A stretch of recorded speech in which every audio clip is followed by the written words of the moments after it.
Hello बच्चों, सत श्री अकाल। थोड़ा सब का स्वागत है सिक्ख्या है पंजाब ते थोड़े अपने चीनू मैम दे कन्न।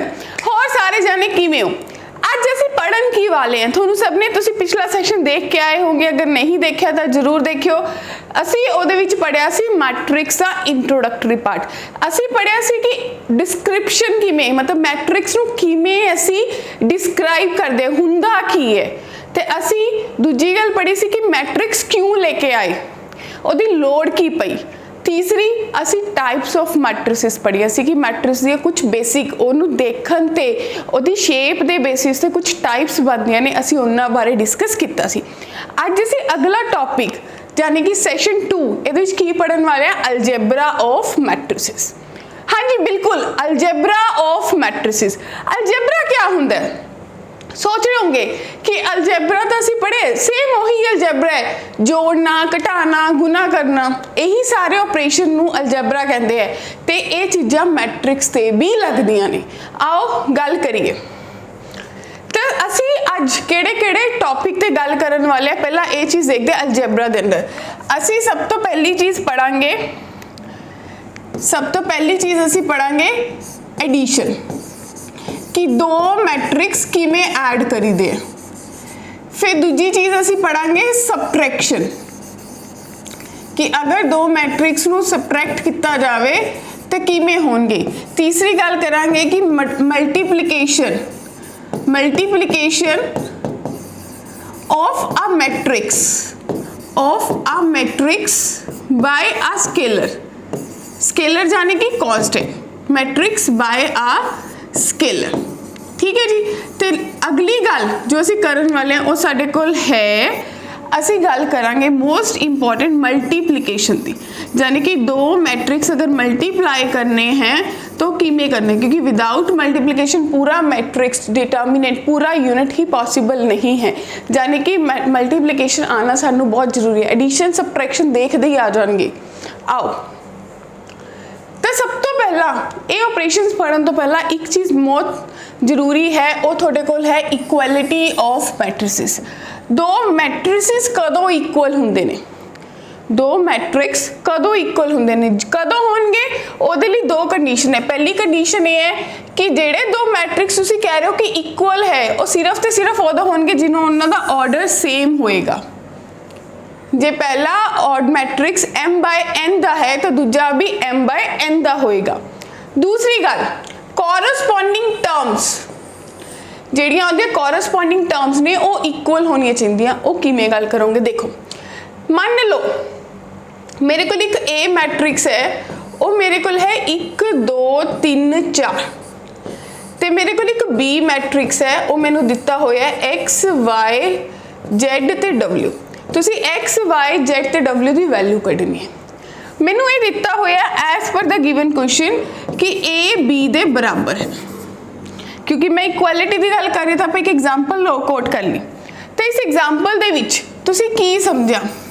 ऑर्डर सब तो पहला तुसी ऑर्डर देखोगे, A दा ऑर्डर कितना है 2 बाय 2, B दा ऑर्डर कितना है 2 बाय 2। परफेक्ट, यानी कि दोनों का ऑर्डर बिल्कुल सेम है। तो मेरी पहली कंडीशन बिल्कुल एग्री कर दो कि ट्रू है, तो मैं अगे चल सकती हूँ। दूजी कॉरस्पॉन्डिंग एलिमेंट, यानी कि जेड़ा यदि पहली रो पहले कॉलम का एलिमेंट है वो दूजे मैट्रिक्स का भी सेम पोजीशन ते बराबर होएगा। यानी कि 1 बराबर है x दे, 2 बराबर है y दे, 3 बराबर है z दे, तो 4 बराबर है w दे। तो तुहानू इत्थों सब दी वैल्यूज पता लग गया, इक्वालिटी का कंसैप्ट समझ आ गया। तब इक्वालिटी ऑफ मैट्रिक्स की में होएगा, दो मैट्रिक्स कदों इक्वल होणगे? सिर्फ ते सिर्फ जदों उन्हां दा ऑर्डर सेम होएगा तो उन्हां दे कॉरस्पॉन्डिंग एलिमेंट्स इक्वल हो जाएंगे। क्लियर है? चलो ਇਹਦੇ बेस से, क्योंकि जो कोई टॉपिक पढ़ते हो क्वेश्चन करके ही सानू समझ आता है कि पढ़िया के इक्वालिटी असी पढ़ लिया। हुण सानू ये दिता है कि एक्स लिए सॉल्व करना है अगर ये मैट्रिक्स ये बराबर है। सब तो पहला क्या चेक करोगे?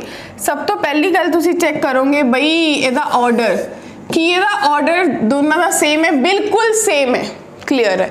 तो हुण कॉरस्पॉन्डिंग एलिमेंट देखो, 3 है 5 है, ये 3 है 5 है, इन्ना तो इक्वल ही है।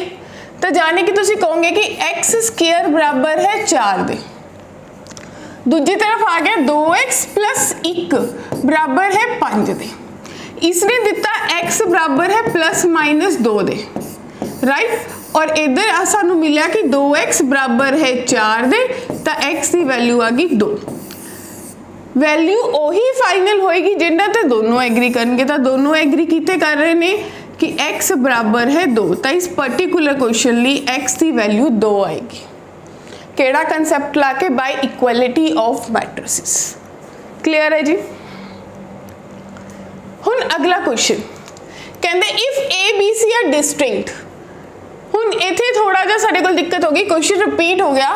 If A B C are distinct then prove that A plus B plus C is equals to 0। हुन जे इक्वालिटी लगाती, सब तो पहला ऑर्डर, दोनों का ऑर्डर 2/1 है, तो ऑर्डर बराबर है। तो जब कि कॉरस्पॉन्डिंग एलिमेंट्स बराबर करोगे तो तुसी कहोगे ए क्यूब जमा बी क्यूब जमा सी क्यूब किदे बराबर होएगा जी 3abc। ठीक है, क्योंकि A cube plus B cube plus C cube किदे बराबर होएगा 3abc दे। हुण असीं प्रूव करना है A plus B plus C is equals to 0। थोड़े सब दे याद आया होएगा वी नो, थोड़ी एक आइडेंटिटी पढ़ी सी क्लास 9th दे विच, क्या सी A cube plus B cube plus C cube minus 3abc जो हुंदा है वो किदे बराबर हुंदा है A plus B plus C into A square plus B square plus C square minus A B minus B C minus C, right. तो इसकी यूज करते हुए तुम देखो थोनू दिता होया कि A cube plus B cube plus C cube किदे बराबर है 3abc दे। तो दोनों चीज़ें अगर बराबर ने तो थोनू इत्थे पुट करके पता चलिया कि तो 0 दे बराबर है। तो अगर ये पूरा का पूरा फैक्टर 0 हो गया तो या तो आ टर्म 0 होएगी या आ होएगी। हुण क्वेश्चन ने भी तो मेरे तो यही पूछे है, तो मैंने पता चल गया a plus B plus C is equals to 0। ये डायरेक्ट ही रिजल्ट भी हुंदा है कि if A cube plus B cube plus C cube 3abc दे बराबर हो जाए तो थोनू की अप्लाई करता है कि a प्लस बी प्लस सी किदे बराबर हुंदा है 0 दे। क्लियर है जी। हुण असीं आ गए एडिशन ऑफ मैट्रिसेस ते। किससे आ गए एडिशन ऑफ मैट्रिसेस। एडिशन की होएगा, इहदे लई भी रूल है। क्या रूल है? सब तो पहला both matrix should be same order. जिहड़े मैट्रिक्स ने दोनों का ऑर्डर सेम होना चाहिए है ताही एडिशन पॉसिबल है। दूसरी चीज फिर तुसी कहोगे कि कॉरस्पॉन्डिंग एलिमेंट्स एडेड। हुण इहदा मतलब की होया, देखो माय डियर, हुण तुहानूं दिता है कि मान लो ए कोई मैट्रिक्स है, उहदे विच असीं देता ए बी सी डी। ओमी बी कोई मैट्रिक्स है, उहनूं मैं देता ई एफ जी एच। इसका ऑर्डर 2 क्रॉस 2 है, तुसी देख के पता कर सकते हो। इसका ऑर्डर भी 2 क्रॉस 2 है। हुण अगली चीज़ तुसी की सोचनी है, हुण मैं चाहनी है कि ये दोनों ऐड होन। तुसी सब तो पहला की कंपेयर करोगे? ऑर्डर। भाई ऑर्डर सेम है, बिल्कुल सही।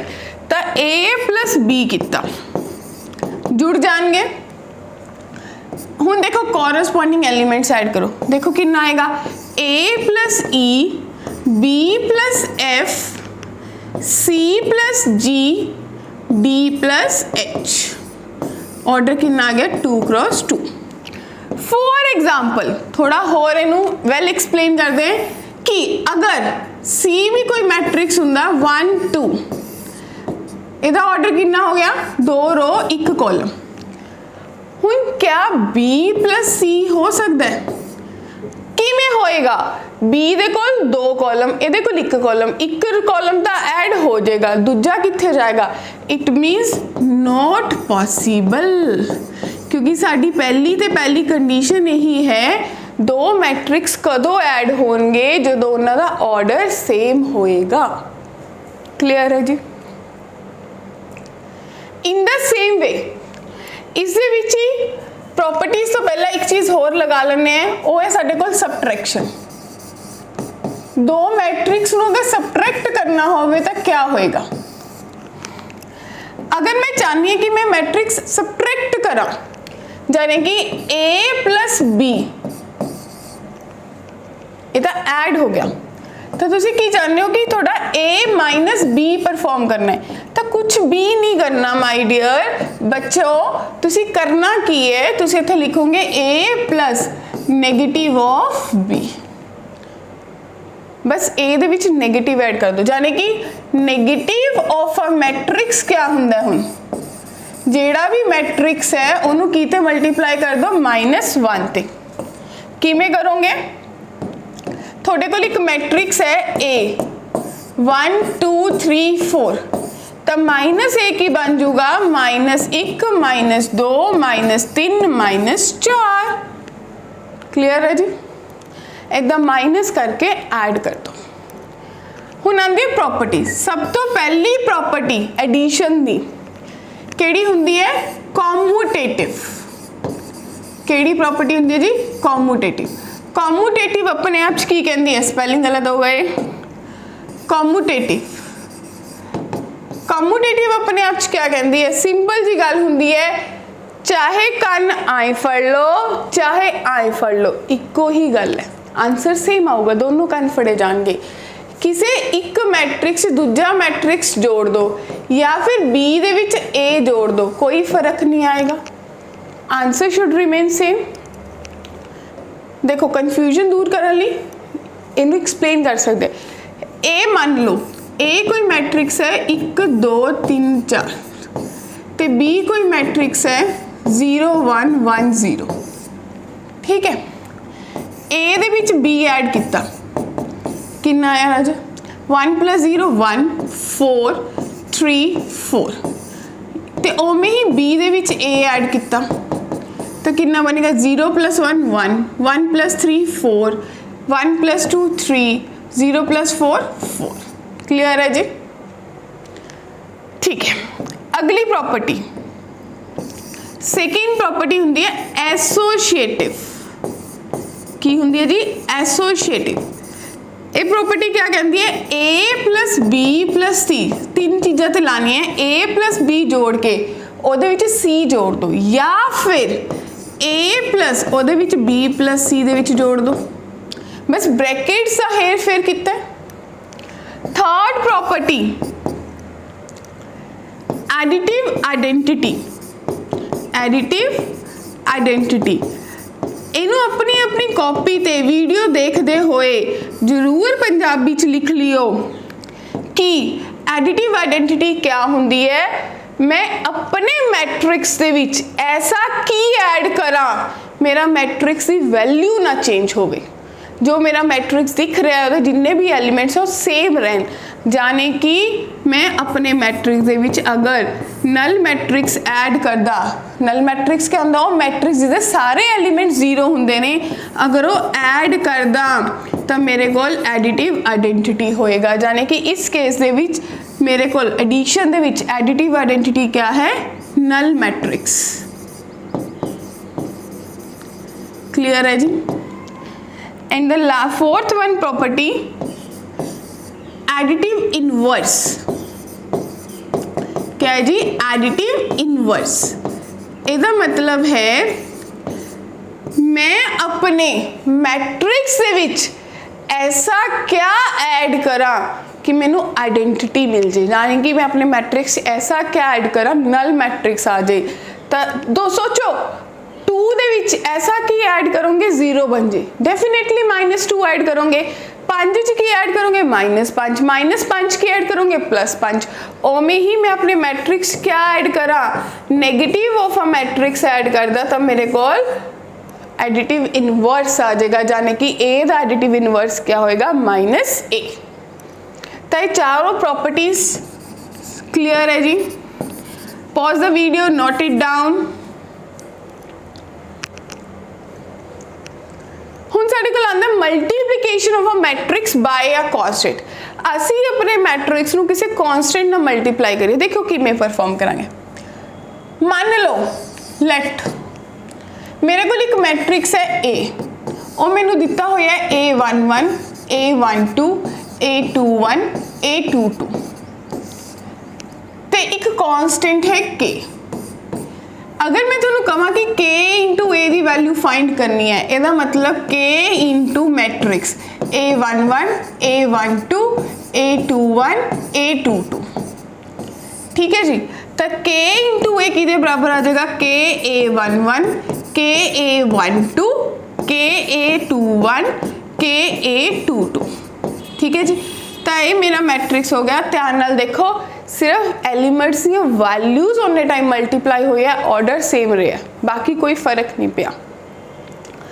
हुण इहदे बेस ते भी साडे कोल कुछ प्रॉपर्टीज आ जांदियां ने इहदे बिहाफ ते भी कुछ प्रॉपर्टीज आ जांदियां ने।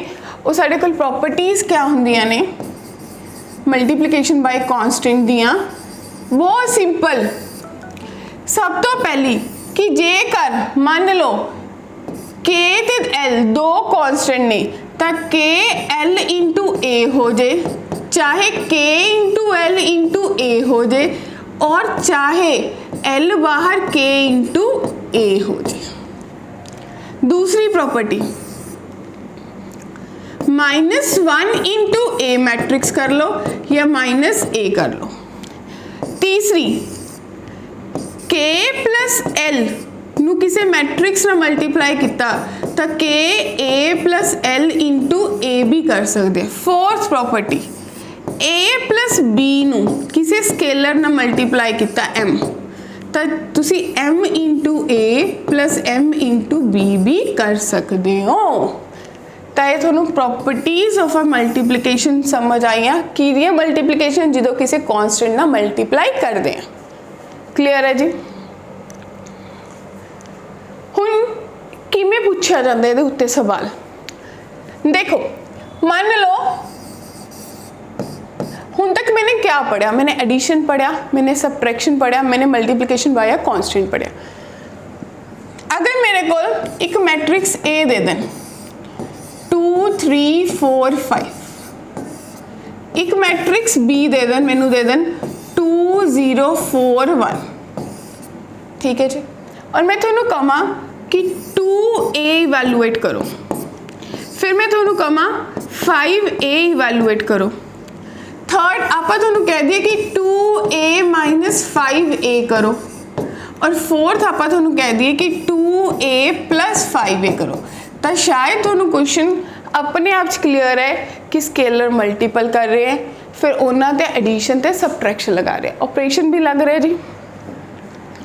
तो सब तो पहला 2a इसका मतलब क्या हो गया हर एलिमेंट 2 ते मल्टीप्लाई 4 6 8 10 फिर 5a यानी कि 10 0 b 5 फिर 2a माइनस 5a 2a चो 5a घटाया तो थोड़े कोल कितना बनूगा कॉरस्पॉन्डिंग एलिमेंट्स माइनस 4 चो 10 कटे -6 प्लस 6 8 चो 20 कटे -12 10 चो 5 कटे 5 हुण जोड़ना 2a ते 5a नू जोड़ दो 14 6 28 15 क्लियर है जी।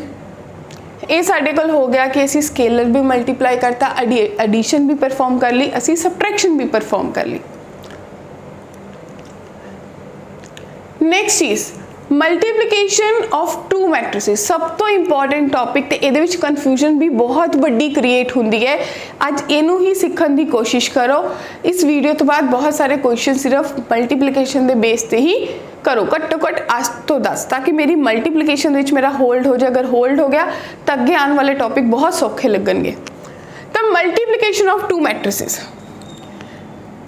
मल्टीप्लिकेशन हुंदी किवें है देखो मल्टीप्लिकेशन दी रूल सब तो पहला बहुत इंपॉर्टेंट है। रूल क्या है मान लो कि मैंने एक मैट्रिक्स ए नू बी ते मल्टीप्लाई करना तो उन्हें रिजल्ट दे विच मैनू सी मैट्रिक्स देना।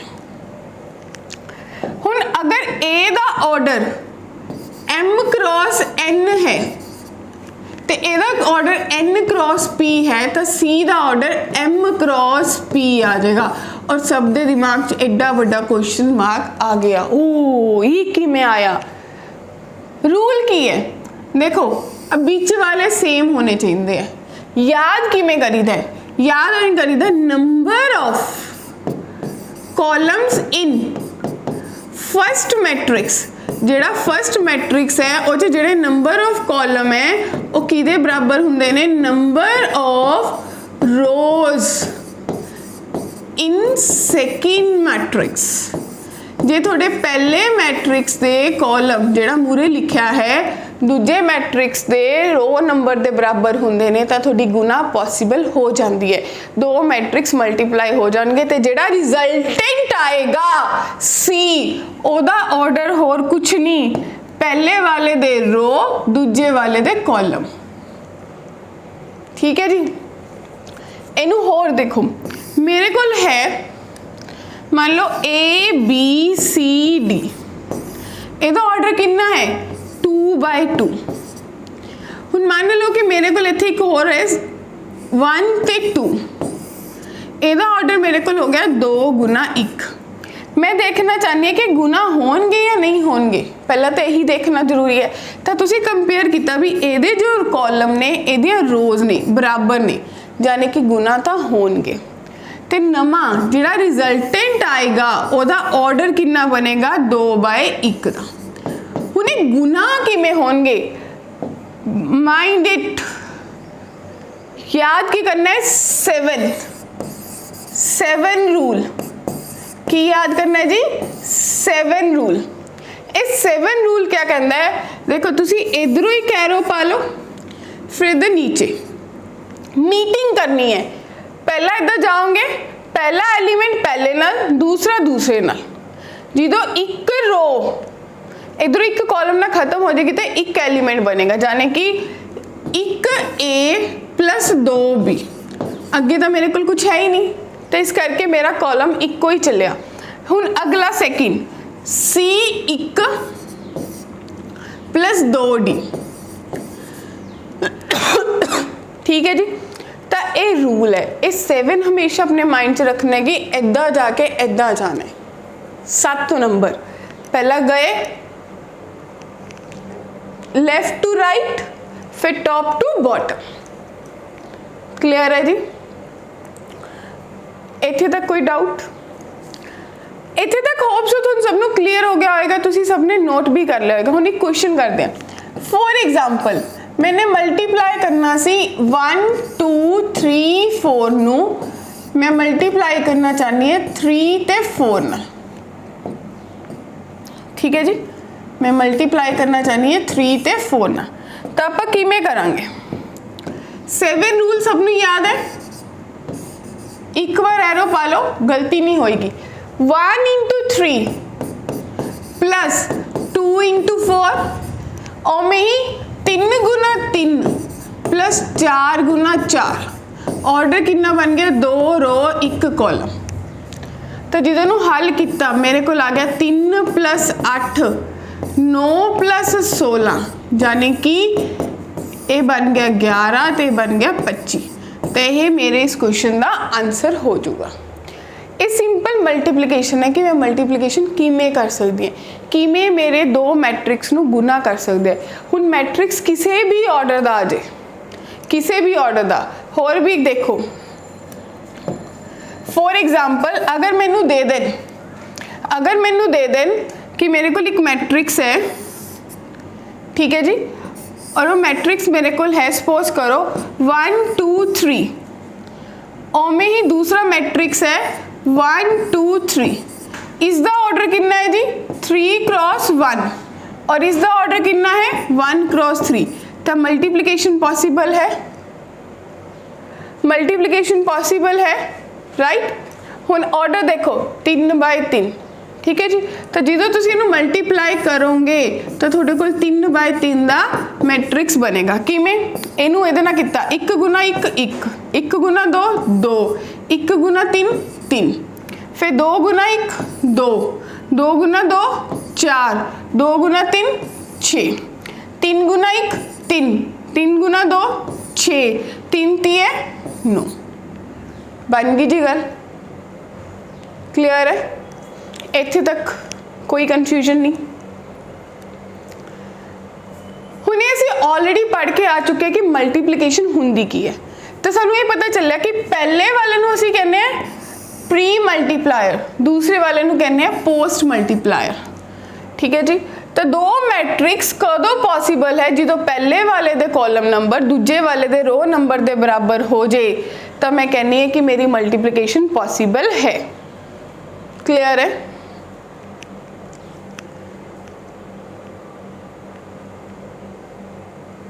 तो साडे कोल कुछ प्रॉपर्टीज आ जांदियां ने। सब तो पहली प्रॉपर्टी, इट्स नॉट कॉम्यूटेटिव। जिहड़ी प्रोडक्ट हुंदी है कॉम्यूटेटिव नहीं हुंदी। क्यों नहीं हुंदी? क्योंकि देखो a गुना b, मान लो a दा ऑर्डर 2/2 सी और b दा ऑर्डर 2/3 सी, तो थोड़े कोल c जो बनया वो 2/3 ऑर्डर दा बनया, राइट।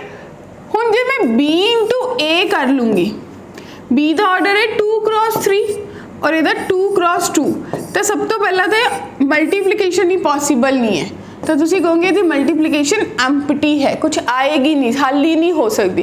तो की हो गया, ये तो कॉम्यूटेटिव ही नहीं होया। हाँ, किसी चांस हो सकता है, बाय एनी केस किसी कोई ना कोई ऐसा एक्सेप्शन हो सकता है कि कोई दो मैट्रिक्स होन, उन्होंने मल्टीप्लाई करो तो आंसर सेम आवे जो अपने आप नाल भी करोगे। तो मतलब ये वो तो एक पर्टिकुलर केस हो गया, अदरवाइज इन जनरल अगर सोचोगे तो मल्टीप्लीकेशन कॉम्यूटेटिव नहीं है। नेक्स्ट, हुण इस क्वेश्चन को सोचो, ए बी ए दे बराबर है, बी ए बी दे बराबर है, बी स्क्वायर किदे बराबर होएगा? सोच के देखो जी, ए बी ए दे बराबर है, बी ए बी दे बराबर है, की सोच सकते हैं? देखो बी स्क्वायर जाने कि बी इंटू बी, बी दी वैल्यू कितनी है? बी इंटू ए, बी दी वैल्यू कितनी है? बी इंटू ए, तो आप बी इंटू ए पुट किया इंटू बी, फिर ए इंटू बी दी वैल्यू कितनी है?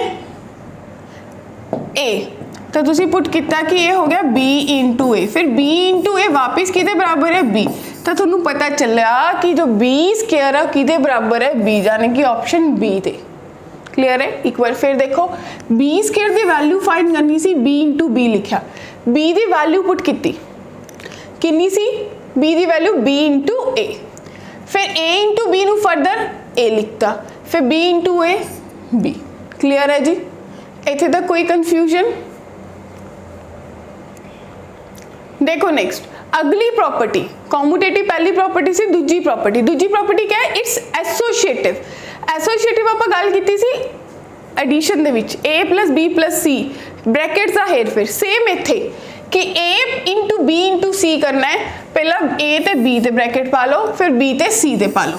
ये जी प्रॉपर्टी होंगी है पेपर दे विच, थोड़ा एक सबजैक्टिव पेपर अगर थोड़ा स्कूल लेवल ते पेपर हो रहा है तो चैक करने लिए आ सकते हैं, अदरवाइज एंट्रेंस दे विच असीं जेई दा पेपर देंदे हां उत्थे कुछ ऐसी चीज़ नहीं पूछी जाती। इट्स अ बेसिक, किसी क्वेश्चन दे विच जरूर यूज होएगी बट सीधा ऐसा क्वेश्चन नहीं आएगी। डिस्ट्रीब्यूटिव ओवर एडिशन, हुण देखो बहुत सिंपल है, कहना की जा रहे हो A into B plus C, A B ना मल्टीप्लाई हो जाएगा प्लस ए सी नाल हो जाएगा, तो ए बी प्लस ए सी बन जाएगा। उवें ही अगर तुसी लिख लेंदे बी प्लस ए इंटू बी, नहीं छोड़ दो, ठीक है जी। तो इनू तुसी फर्दर ये भी लिख सकते हो कि किदे बराबर है? A B plus A C. Clear है जी। Distributive over addition, most important, additive addition दे विच थोड़े पास क्या सी आइडेंटिटी? Null matrix. हुन अगर मेरे को सपोज कोई नंबर 2 है, generalized normal number, integer whole number 2 है, उन्होंने किस नंबर ते गुना करा के 2 ही रहे? डेफिनेटली 1 ते गुना करन ते नंबर सेम रहेगा। उमें ही मैं अपने मैट्रिक्स नू किस चीज़ ना गुना करा, मैं अपने मैट्रिक्स नू किस चीज़ ना गुना करा सेम मैट्रिक्स रहे, तो मैं अपने मैट्रिक्स नू आइडेंटिटी मैट्रिक्स ना गुना करूँगी। आइडेंटिटी याद है ना, जिदे डायगनल एलिमेंट्स 1 होंदे ने, बाकी सारे 0 ਹੁੰਦੇ ਨੇ ਰਾਈਟ ਬੱਚੇ। ਜਿਵੇਂ ਮੇਰਾ ਆਰਡਰ ਡਿਫਾਈਨਡ ਹੋਏਗਾ, ਜਿਵੇਂ ਰਿਕੁਆਇਰਡ ਹੋਏਗਾ, ਉਸ ਹਿਸਾਬ ਨਾਲ ਆਪਾਂ ਆइडेंटिटी प्लान कर लेंगे। आइडेंटिटी ने तो स्क्वायर ही होना है और ए मैट्रिक्स जिस भी ऑर्डर दे राइट। नेक्स्ट अगर किसी मैट्रिक्स नू नल मैट्रिक्स से मल्टीप्लाई किया जाए तो नल दोगे, सिंपल। अगर किसी मैट्रिक्स नू 0 ते गुना करोगे तो 0 ही दोगे, यानी कि ए क्रॉस नल मैट्रिक्स।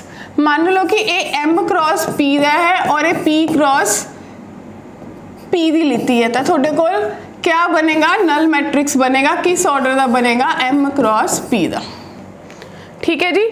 कहते A cross B is null, then it ए जरूरी नहीं है कि ए ते बी भी नल होंगे, फिर उन्होंने मल्टीप्लीकेशन च हो सकता है कि कुछ इदा के कॉम्बीनेशन बने कि वो नल बन गया। मतलब ये जरूरी नहीं है कि वो दोनों मैट्रिक्स से कोई एक नल होएगा। क्लियर है।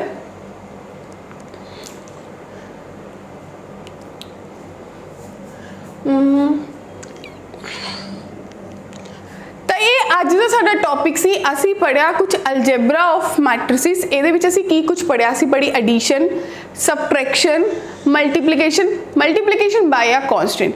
फिर मिलांगे अगली वीडियो ते उस असी पढ़ांगे ट्रांसपोज ऑफ अ मैट्रिक्स।